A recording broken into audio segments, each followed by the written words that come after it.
Here I go, here I go, here I go. Yeah, here I go, here I go, here I go. Before we get into today's episode of the pod, you guys have to subscribe because I'm looking at you and you're not subscribed to the channel yet. And you have to hit the notification bell because you're not going to know when I post if you don't have notifications when I post. Make sure to like the video, you guys, so I know you guys are enjoying these episodes. Make sure to follow my social medias. I will pop them on the screen so you can stay up to date with everything to do with this podcast. And then don't forget to check out the Spotify version. The link will be in the description for that as well. Finally, I am a sports writer, so make sure to check out the take.sport.blog so you can read the best sports articles ever. You will not regret clicking that link, so make sure to click that link below. But let's go ahead and get into today's pod, you guys. All right, guys, what is going on? Welcome to another episode of the Take Podcast. I am your host, Jackson Burleson, of course, and in today's episode, I'm going to be giving you my Final Four predictions. We have 4 teams left in the NCAA tournament, but this is the strangest Final Four in NCAA history. You've got FAU taking on San Diego State, and then you got Miami taking on UConn. Now, UConn, they have a championship pedigree. They have had a history of their program winning, but all of these other programs are not basketball colleges, and they don't have a long history of being in this position in the tournament. The last time UConn made the tournament was in 2014 when they made it to the national championship and won it all. That is the last time UConn made the tournament and actually won games. Now, if you look at teams like FAU, they have never been here before. This is their first time in program history that they've even been in the tournament, let alone the Final Four. This is crazy to see Florida Atlantic University, who, by the way, their campus is an owl sanctuary. So you can just imagine how tiny of a campus that is. FAU, during the regular season, plays in an arena that seats 2,900 people. That is so incredibly tiny.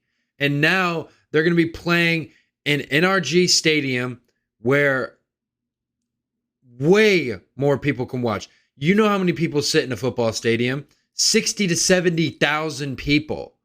That is a ton. And when you know it's for the Final Four, they make sure you can put more extra seats in there. It's a football stadium, so it's not designed for basketball. So that field, you can put more seats courtside. So you can sit about 80,000 people in that stadium. Now, I think FAU is ready for this challenge because they have been playing in MSG for the past 2 games, which is a pretty big venue for the basketball world. And that's a big deal. And they've been playing very well. I mean, they beat Kansas State, who is not a sleeper team at all. I mean, the way that Marquise Noel and Keontae Johnson were playing, those are 2 NBA-ready guys. And you go in there and beat them, not just beat them, but you out-coach them. Dusty May is an outstanding head coach. He is really taking this program by storm. And FAU is a good basketball team. I mean, they have 35 wins this year.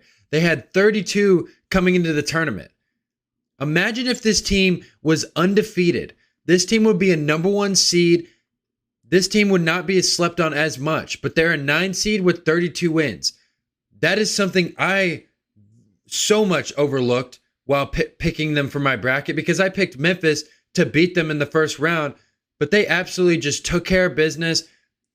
They just are showing that they are confident. They got guys that can score the basketball, and they can run in transition. They love running in transition. And they got one 7-footer from Russia, Vatslav Golden. I'm sorry if I'm pronouncing his name wrong, but he is very efficient down low. He shoots 62% from the field, 10 points per game, 6 rebounds. He is a guy that can do it all. and he really helps them. But they're going to be playing a team in San Diego State who just played Creighton, who has a 7-footer just like that. His name's Ryan Blankenhart. I'm sorry if I'm pronouncing his name wrong, but he is a very, very tough guy to deal with. And the way that San Diego State just shut him down is honestly very incredible. I mean, Ryan Kublinger is literally one of the best big men in the entire country. He scored 17 points and 6 rebounds on the San Diego State Aztecs. But I don't think Golden is as skilled as Creighton's big man, Kublinger, because he's just not as versatile. He can't shoot the outside shot. He's not able to affect the game in that way. So I don't think it's going to be that much of a challenge for San Diego State to shut down the big man. Now, I'm not saying FAU has no other offense besides the big man, but they're going to be very limited if they can't get the ball down low to him and they can't do anything else. So, in my opinion, in this matchup, I think San Diego State is going to be heading to the national championship game just because they have the ability to run the floor. They are a smaller team, so they do play with pace, and they can shoot the basketball from anywhere. I just love, their ability to win close games. They've won against really, really good teams. I just see San Diego State really going far in this tournament, and they have been the first team in Mountain West Conference history to make it to the Elite Eight. Not just make it to the Elite Eight, but make it to the Final Four.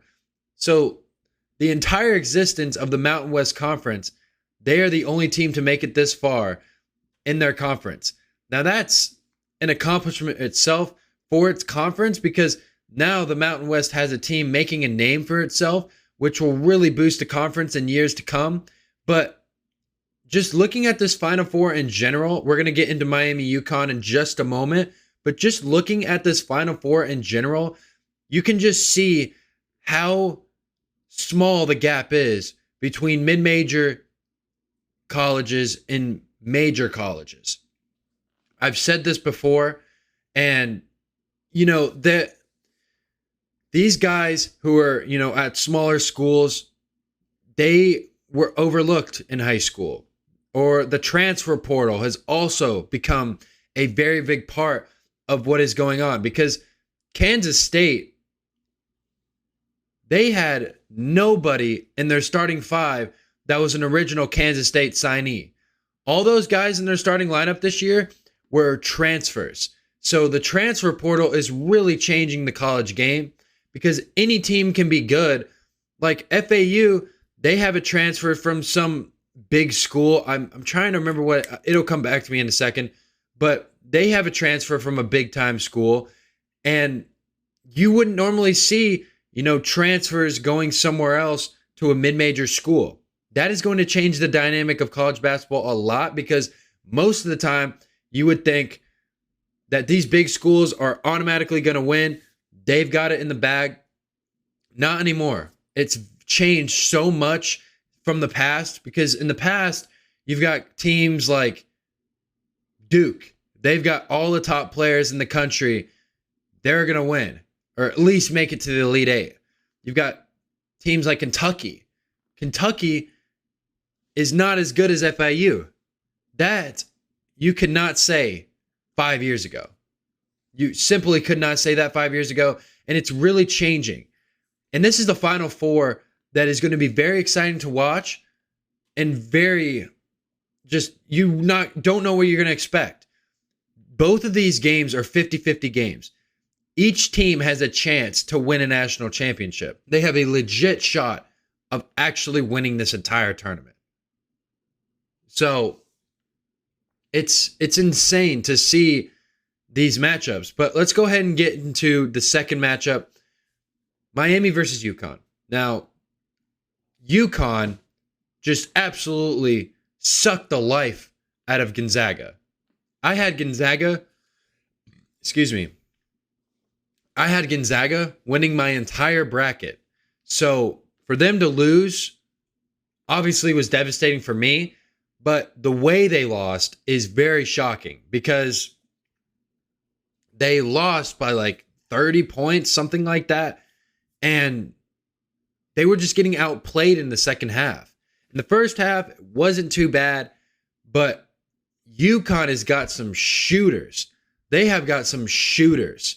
I mean, UConn is a very, very talented team.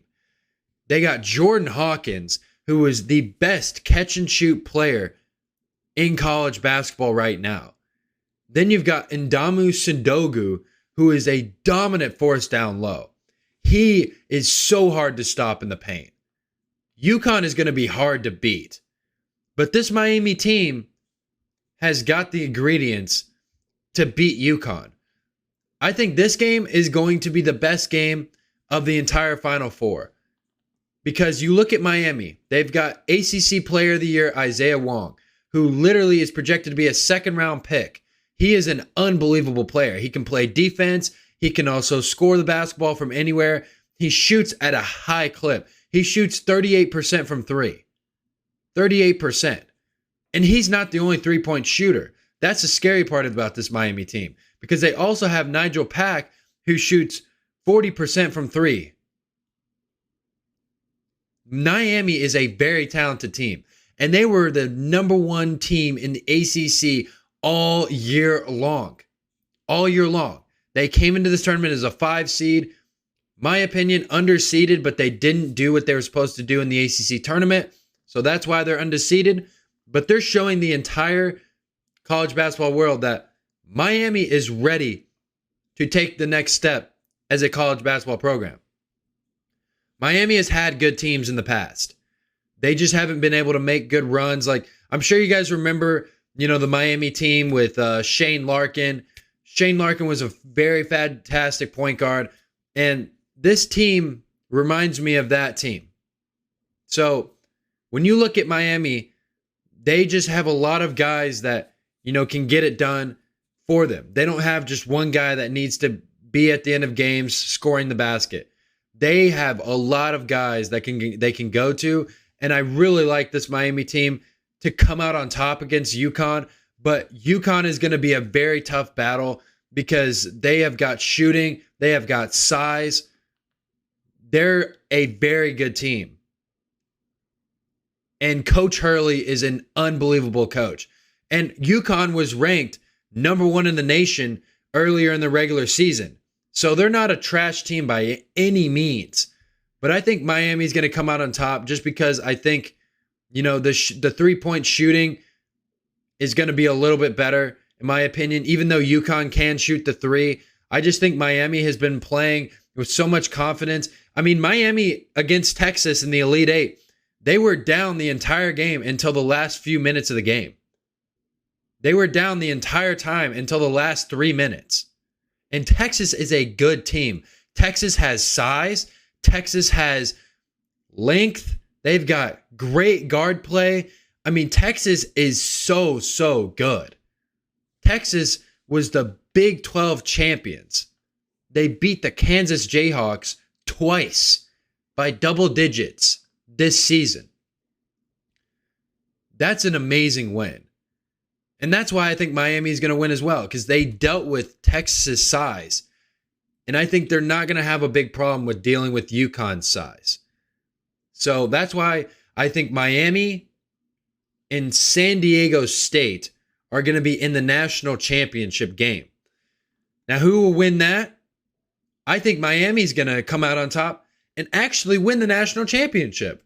Now, there is a guy in my bracket pool that has Miami winning it. And he told me personally he doesn't watch any college basketball at all. And for him to get the pick right, that's unreal. That's unreal. That's unreal. And this is the one time where I feel like an idiot every single year, because it's just this tournament is so unbelievably hard to predict and you can't do anything about it. Things just happen. Things just happen. I'm not saying I hate watching it, but it's quite frustrating when you're cheering for a team and they don't win. Alabama, man, they got bounced by San Diego State. I was not expecting that at all. At all. Like, you look at Alabama's roster from top to bottom. They got Javon Quinterly. They've got Brandon Miller. They have so much size. They got guys that come off their bench. I mean, they're so talented. You would think they would not lose. And the crazy thing about this tournament is this is the first Elite Eight in men's basketball history where there isn't at least one number one seed in the Elite Eight. Houston was the last team to go out. Now, I knew Houston wasn't going to win because I didn't like them from the start. Hasser wasn't really that healthy, so I didn't really... Now, Hasser, he is a special talent. I see him being a very good NBA player, but they just didn't have enough help around him. And he wasn't 100%. He had that groin injury, but I didn't think Houston was going to make it out of the first round. Now, there was a 16 seed, Purdue, that got bounced. First seed. Now, I just guessed the wrong one. I thought Northern Kentucky was going to be Houston, but whatever. This tournament has been the craziest tournament ever. There will never be a Final Four like this. There will never be another March Madness like this in the history of this tournament. I guarantee you guys, you will never see a 5 seed, a 4 seed, a 9 seed, and a 5 seed in a Final Four ever again after this year. So whoever wants to win a national title, bring these small schools some pride, make them proud, give them a banner. This is the year to do it. Because in these coming years, I don't think these small schools are going to have as good of a chance. And especially when you got a 16 seed and a 15 seed winning their games. Princeton makes it to the Sweet 16, makes it very interesting with Creighton. And let me talk about that Creighton and San Diego State game. San Diego State, people are saying they got so lucky with the foul. Refs are, people are saying that ref made a bad call. He did have his hand on the shoulder, so, it technically is a foul if you look at the rules, but it's a ticky-tacky foul. You know what I mean? Like, it's not like a, insane foul. It's not a hard foul. It's a call that a ref could make or could not make. He could sit there and be like, am I really going to, make this the deciding factor of the game? But he did. And it happens. Referees are never perfect. You know that with any sport, they are not perfect. Sometimes they just see the game differently. Now, you can say they're not perfect, but we are not on the field and we can't see what they are truly seeing, because when you're on the court or when you're on the field, you see the game completely differently because it's moving at a way faster pace than on the TV. You can't see as much. You don't have a high camera angle. So you see the game very differently. And when you have to make split decisions like that, you can't hesitate when you're making calls, even if it's the wrong call. If you're a referee and you make the wrong call, but you're hesitant about it, then that just makes the whole situation worse. But if you make the wrong call and you're not hesitant about it at all, and you stick by it, then no one's going to really give you any flack besides, what kind of call was that? They're not going to be like, wow, he didn't even know what he was calling in that situation. So these referees, they have a very difficult job to do in these big magnitude games. So give them a little bit of slack here. Now, I think that was a foul. Now, you guys can disagree with that. I'm sure you guys do. Should it have been called? No, probably not, but it was a foul. And if it wasn't called, I'm very 100% positive that people would have been saying that was a foul. And even if Creighton goes and wins that game in overtime, San Diego State fans are going to be saying that was a foul call. It's just, it's what if scenarios. It's what if scenarios. But those are my Final Four predictions and my national championship predictions. Miami will win the national championship. Just want to make sure you guys know that. I'm going to say it. Miami Hurricanes will win the national championship. They're going to be on top of the college basketball world for the first time. What a great story. What a great March Madness. This has been absolutely insane. And I hope you guys enjoyed this episode of the Take Podcast. I really enjoy making these. Let me know what you guys think in the comments about who is going to win the Final Four matchups and who you got winning the national championship. Let me know in the comments. Give me a thumbs up on this video if you agreed with what I said or even disagreed with what I said. I'm more open to debating with you guys. I love debating about sports. So if any of you guys want to come on here and, state your opinions to me and, debate about sports, just let me know in the comments and we can get something set up. But go ahead and subscribe, and you guys have a great rest of your day. And I'm your host, Jackson Burleson, and thank you guys for tuning in once again. Yeah. Talk to me, baby. Talk to me nice. I'm from another world, baby, yeah. Broadway paradise. They think I'm way too cold, cause I put my heart up on ice.